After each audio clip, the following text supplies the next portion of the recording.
এই এই গভর্নমেন্টটা হোক, এই পার্লামেন্টটা হোক, best parliament in the history of Bangladesh, এটা চাই, দায়িত্বটা আপনার। বাজেটের দুইটা পার্ট, একটা হলো ডেভেলপমেন্ট পার্ট, একটা হলো রেভিনিউ পার্ট। রেভিনিউর পার্টটা এটার আহরণ হলো, গভর্নমেন্ট রেভিনিউ আহরণ করে। রেভিনিউ কোথা থেকে আসে? রেভিনিউ আসে চট্টগ্রাম পোর্ট থেকে, মোংলা পোর্ট থেকে, আর বিভিন্ন পোর্ট থেকে রেভিনিউ আসে। অর্থাৎ আমি এই মালটা ইম্পোর্ট করব, এই মালটা, এটার উপরে গভর্নমেন্ট 10% ট্যাক্স বা 20% ট্যাক্স বসে রাখছে, এটা চিটাগং পোর্টে দিয়ে তারপর মালটা চালাইতে। এটা হলো ট্যাক্স। দুই ধরনের ট্যাক্স আছে, এই একটা ট্যাক্স আর সেবা খাতের ট্যাক্স। আমি অল্প একটু বলি আপনার বোঝার জন্য, তাহলে আপনার কি সাহায্য নেবেন? তাই বলবেন আমার সাহায্য করেন, কি সাহায্য করবেন আপনার জানেনই না। এই ট্যাক্সটা মূলত পোর্ট থেকে আসে, আমাদের মূল আয়ের উৎস হলো ট্যাক্স। তারপর গভর্নমেন্ট ভ্যাট নেই, আমরা ভ্যাট দিই না, সব কিছুতে ভ্যাট দিই আমরা। এই ভ্যাট আমরা দিই, এটা পৃথিবীর উন্নত দেশে আগে থেকেই ছিল, বাংলাদেশে আমাদের সাইবুর রহমান সাহেব ইন্ট্রোডিউস তো ভালো কাজ করেছেন, আমরা ভ্যাট দিই।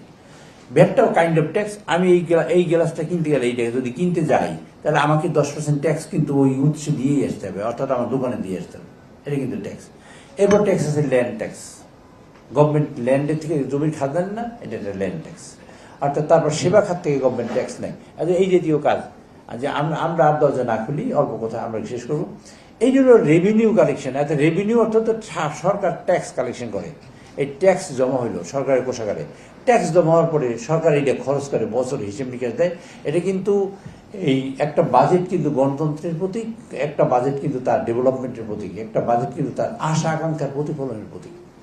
বাজেট কিন্তু অঙ্কের প্রতীক না, যে আমি 7,333 কোটি টাকা নিলাম, এটা কিন্তু প্রতীক না। তো এই যে কাজটা গভর্নমেন্ট নেয়, গভর্নমেন্ট নিয়ে কাজটা করে কি? সব গভর্নমেন্টই কাজ করে। স্কুলের শিক্ষকদের বেতন কিন্তু 100% সরকার দেয় করে। আপনি জানেন এটা? প্রাইমারি শিক্ষক ছাড়াও শিক্ষার 100% টাকা সরকার টাকা দেয়। সরকার টাকাটা পায় কই? সরকার এই ট্যাক্স নেবে। আপনাদের এই যে ওনাদের বেতন দিবে, আমাকে বেতন দিবে, সরকার টাকা পাবে কোথায়? সরকার টাকা পাবে এই ট্যাক্স থেকে। কাজে এই জন্য একটা রেভিনিউ ট্যাক্স আছে আর রেভিনিউ এক্সপেন্সেস আছে, এটাকে রেভিনিউ খরচ বলে। এই খরচগুলো রেভিনিউ খরচ। এর মধ্যে দুই ধরনের খরচ আছে, একটা হলো দায়যুক্ত খরচ। যেমন দায়যুক্ত খরচ কি? প্রেসিডেন্টের যে অফিস আছে সেটা চলতেই হবে, প্রধানমন্ত্রীর অফিস চলতে হবে না, পার্লামেন্ট চলতে হবে, আইন চিফ জাস্টিসে চলতে হবে, এগুলো দায়যুক্ত খরচ। এই যেখানে যা খরচ হবে এটা গভর্নমেন্টের দায়। গভর্নমেন্ট টাকা জোগাড় করলে প্রথমে এখানে দেওয়াই লাগবে, এগুলো গভর্নমেন্টের দায়। আর দায়মুক্ত খরচ আছে, এগুলো অ্যানালাইসিস হয়, এগুলো কন্ট্রোলার বডি জেনারেল এগুলো খোঁজ খবর রাখে যে আপনি 30 টাকা দিয়ে কাপটা কিনেন, কাপটার দাম 12 টাকা, কেমনি 30 টাকা দিয়ে কিনলেন, এই কোশ্চেন করবে। কিন্তু আপনি প্রেসিডেন্টের, প্রাইম মিনিস্টার অফিসে বা অথবা পার্লামেন্টে অথবা ধরেন ইলেকশন কমিশনে এরকম খরচ কেন করলেন, এই প্রশ্নটা করবে না। হ্যাঁ, এই প্রশ্নটা করবে না, এটা দায়যুক্ত। আর দায়মুক্ত আছে, এই খরচটাকে বলে রেভিনিউ এক্সপেন্সেস, আর একটা হলো ডেভেলপমেন্ট এক্সপেন্সেস। আমি এখানে একটা বিল্ডিং করব, এই টাকাটা আসবে কোথা থেকে, কে দেবে? আপনারা সবাই, আপনারা এইখানে যদি বলি, এমন একজন মানে সদস্য কেউ আছেন কিনা যিনি বলবেন আপনার এলাকায় একটা রাস্তা চান না? বলবেন সবাই ছিলেন, ঠিক না?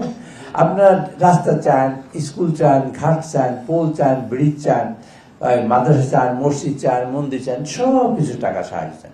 চান কার কাছে? সরকারের কাছে। আমার কাছে নিয়ে আসেন, বিষয়টি রিকমেন্ড করি কার কাছে?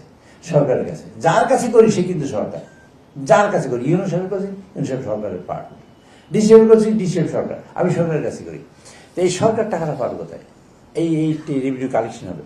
আপনাদের যেটা জানতে হবে সেটা হলো রেভিনিউ কালেকশন হওয়ার ব্যাপারে। It is a big challenge for the government. এই গভর্নমেন্ট যদি কেউ চ্যালেঞ্জের কথা বলে, আপনার কি চ্যালেঞ্জ মোকাবেলা করেন? It is the challenge to collect the revenue.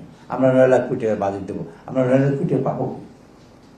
এটা একটা বিগ চ্যালেঞ্জ।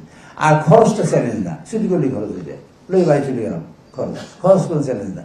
কাজে it is a big challenge, আপনার রেভিনিউ আর ডেভেলপমেন্ট। এখন আমরা ডেভেলপমেন্ট সবাই, আমরা যে এমপিরা যাই, এলাকায় যাই বলি যে এইটা করছি, রাস্তা করছি দেখেন, এই ব্রিজটা করছি দেখেন, এইখানে এইটা করছি এটা দেখেন, এইগুলো দেখাই মানুষকে, এটা ডেভেলপমেন্ট করে। আপনারা ওনাদের কাছে হেল্প নেবেন কি? এই রেভিনিউ এক্সপেন্সেস আর মানে কি বলে ডেভেলপমেন্ট এক্সপেন্সেস, এই দুইটা মিলাবেন, আপনার সেখান থেকে সাহায্য নেবেন, ওনার কাছে সাহায্য নেবেন।